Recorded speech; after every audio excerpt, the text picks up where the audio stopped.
ఇక్కడికి వచ్చిన తూర్పుగోదావరి జిల్లా నుంచి వచ్చిన నాయకులందరికీ పేరు పేరున ప్రతి ఒక్కరికి, అలాగే కందుల దుర్గేష్ గారికి, నానాజీ గారికి మిమ్మల్ని మనస్ఫూర్తిగా పార్టీలోకి ఆహ్వానిస్తున్నాను.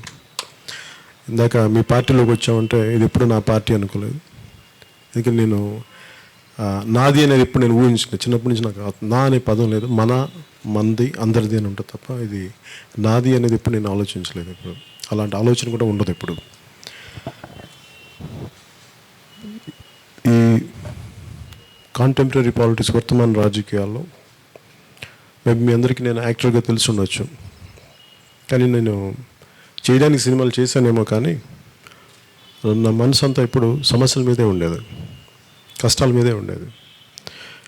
అది మేబీ చిన్న జీవితం నుంచి రావడం వల్లేమో, పెద్ద హంగు ఆర్భాటాలు లేని జీవితాలు, లేదంటే మా నాన్న ఒక చిన్నపాటి ప్రభుత్వ ఉద్యోగం అవ్వటం వల్లేమో, ఇవన్నీ ఎక్కడో మమ్మల్ని చాలా గ్రౌండ్ స్థాయిలో నిలకడగా ఉంచినాయి. యాక్ట్ అవ్వడానికి కూడా ఇట్ వాజ్ ఒక యాక్సిడెంటల్గా జరిగింది.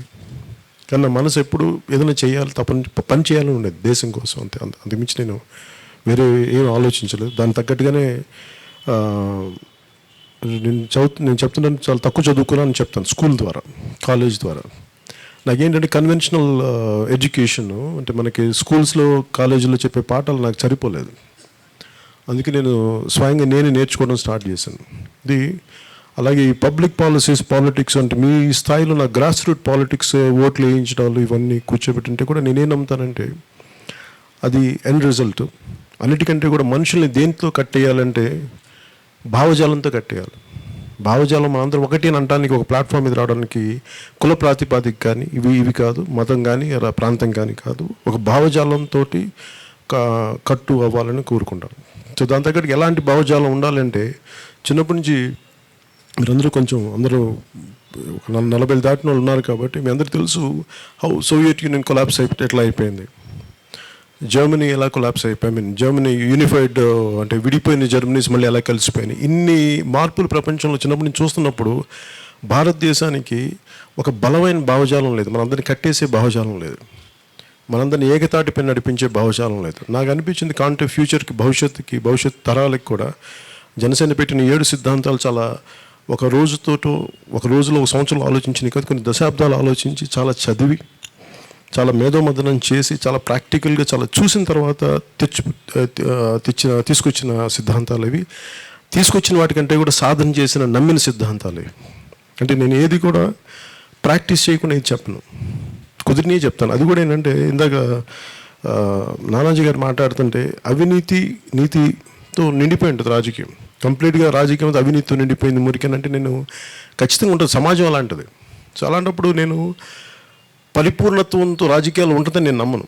కానీ ఇట్లాగే మనం వదిలేస్తే, అవినీతితో నిండిపోతున్న రాజకీయం అని చెప్పి మనం వదిలేసి దూరంగా వెళ్ళిపోతే అసలు సమస్యలను పట్టించుకునే వాళ్ళు ఎవరు ఉండరు.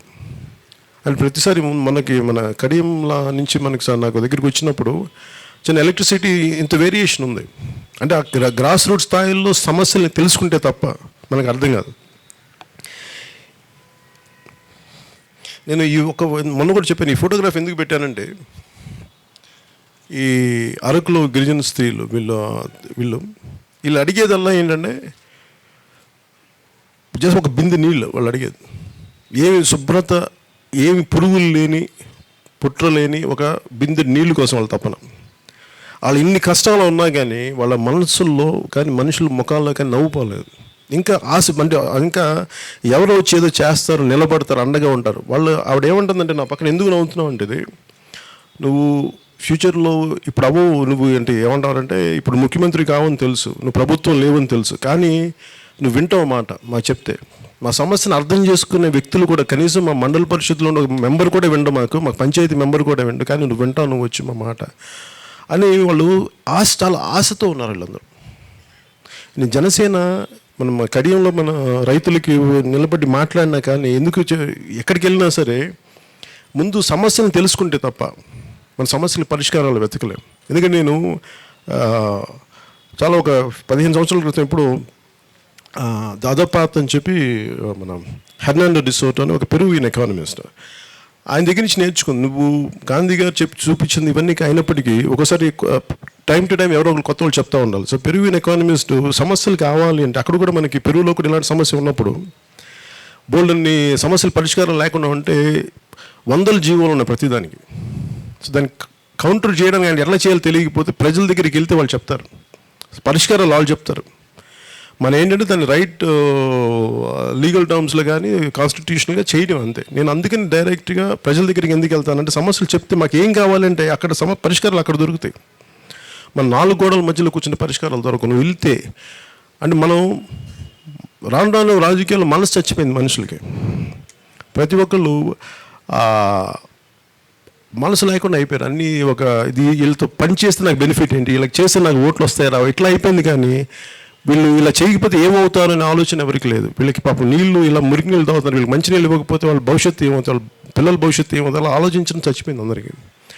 ఎంతో కొంత నా జీవిత కాలంలో, ఎందుకంటే నేను ఎందుకు చేస్తున్నానని చాలామందికి డౌట్ ఉండొచ్చు, కానీ ముఖ్యమంత్రి అవుతామా, ప్రభుత్వాలు స్థాపిస్తే వీటన్నిటికంటే కూడా ముందు ఒకటే జన్మ.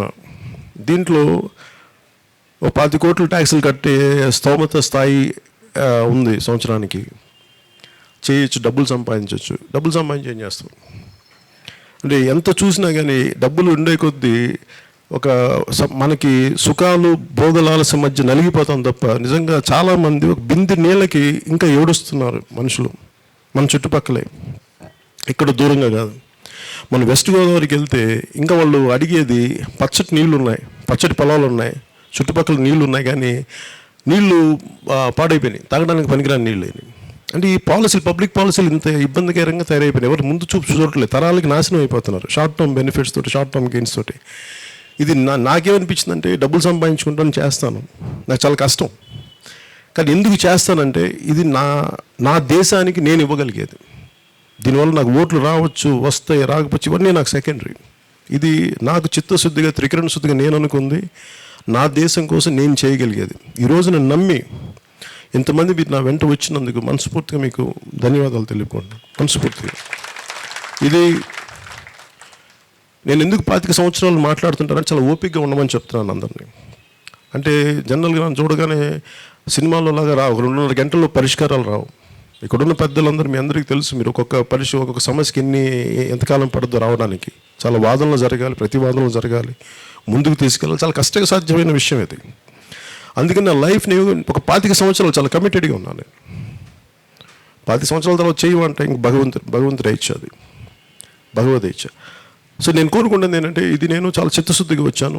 నేను అందరి నుంచి కూడా ఆశించేది అంతే త్రికరణ శుద్ధిగా మీరు మనస్ఫూర్తిగా నన్ను అర్థం చేసుకోండి. అంతేగా నేను షార్ట్ టర్మ్ గెయిన్స్కో, షార్ట్ టర్మ్ పాలిటిక్స్కో నేను చేయడానికి రాలేదు. ఇది నేను చాలా త్రికరణ శుద్ధిగా వచ్చాను, చాలా త్రికరణ శుద్ధిగా. ఏదైనా సరే నిలబడతాను, పారిపోను, కష్టసాధ్యమైనా సరే చాలా బలంగా నిలబడతాను. ఎలాంటి స్థితిలో అయినా సరే, అవి భౌతికంగా కావచ్చు, ఏ రకంగా అయినా ఒత్తిడిని నేను చాలా బలంగా ఎదుర్కోగలను.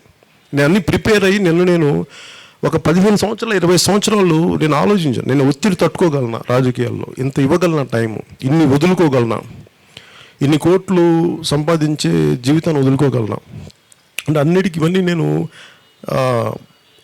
అర్థం చేసుకోవడానికి 1 దశాబ్దం 2.5 దశాబ్దాలు పట్టింది నాకు. అందుకని అర్థం చేసుకొని వచ్చాను. అందుకని నాకు మీరు వెంటనే ఈ పని చేయకపోతే నాకు భయాలు లేవు. నాకు పాలిటిక్స్లో ఇట్లా చేయకపోతే నాకు ఆ భయాలే లేవు. నేను ఖచ్చితంగా ఒక మాట చెప్పానంటే చాలా ఆలోచించి చెప్పుకుంటాను. ఒకవేళ నిలబడి నిర్ణయం తీసుకుంటే దాన్ని నిలబడతాను, పారిపోను. అందుకని మీరు కూడా దీన్ని సంపూర్ణంగా అర్థం చేసుకొని మీరు పార్టీలోకి మీరు నడవాలని కోరుకుంటున్నాను. అలాగే మీకు ఒక పార్టీ నడిపేటప్పుడు ముఖ్యంగా మిగతా పార్టీలుగా ఎస్టాబ్లిష్డ్ పార్టీస్, సిపిఐ, సిపిఎం దగ్గర నుంచి భారతీయ జనతా పార్టీ కావచ్చు, తెలుగుదేశం కావచ్చు, ఇంక్లూడింగ్ కాంగ్రెస్ కావచ్చు, వాళ్ళు ఎస్టాబ్లిష్డ్ పార్టీస్. కానీ అలాంటిది ఫస్ట్ జనరేషన్ పార్టీది నాకు చాలా కష్టాలు ఉంటాయి. చాలామందిని సర్దికెళ్ళాలి, కొంతమందిని జాగ్రత్తగా చూసుకోవాలి, కొంతమందిని ఇన్ని మధ్యలో చేస్తున్నప్పుడు ప్రత్యేకమైన ఆరంభించిన పార్టీకి చాలా కష్టాలు ఉంటాయి, ఇబ్బందులు ఉంటాయి. వీటన్నిటి నేను ఎదుర్కోవడానికి సిద్ధంగా ఉన్నాను. ఎందుకంటే మన ఆశయం, జనసేన ఆశయం ఈవెన్చువల్ కష్టాల్లో ఉన్న ప్రజలకి అండగా, ఆదరణగా నిలబడటానికి, వాళ్ళకి చేయూతనివ్వడానికి ఉన్నది. కాబట్టి మిగతానే నేను సమర్థవంతంగా తీసుకెళ్తాం, కష్టపడతాం. అందుకని మీ సాయశక్తుల మీరు పార్టీకి చేయగలిగేది, మనందరికీ మీరు చేయగలిగేది చేస్తే ఇది నేను అందరి భవిష్యత్తు బాగుండాలి, మీ రాజకీయ భవిష్యత్తు కూడా మీకు బాగుండాలి, దానికి అండదండలుగా మేము అందరం ఉంటాం. మీరు ఏదైనా ఉంటే నాయకుల దృష్టికి తీసుకురండి. అలాగే మీ స్థాయిలో ఏదన్నా సరే నేను ప్రతిదీ నేను ప్రతి ఒక్కరితో నాకు మాట్లాడే పరిస్థితుల్లో నేను ఉండకపోవచ్చు. కాకపోతే నేను మీకు చెప్పదలుచుకుంది ఏంటంటే, నేను అందరికీ నిలబడే వ్యక్తిని, పనిచేసే వాళ్ళకి నిజంగా చిత్తశుద్ధిగా చేసే వాళ్ళకి అండగా ఉంటుంది ఈ పార్టీ. ఒకవేళ ఎక్కడన్నా సరే ఒక 2 పొరపాట్లు ఎదురుంటే వాటిని సరిదిద్దుకుంటాను మనస్ఫూర్తిగా తెలియజేసుకుంటూ, మీ అందరినీ మనస్ఫూర్తిగా పార్టీలోకి వచ్చినందుకు మనస్ఫూర్తిగా ఇంకోసారి ధన్యవాదాలు తెలుపుకుంటూ సెలవు తీసుకున్నాను. జై హింద్.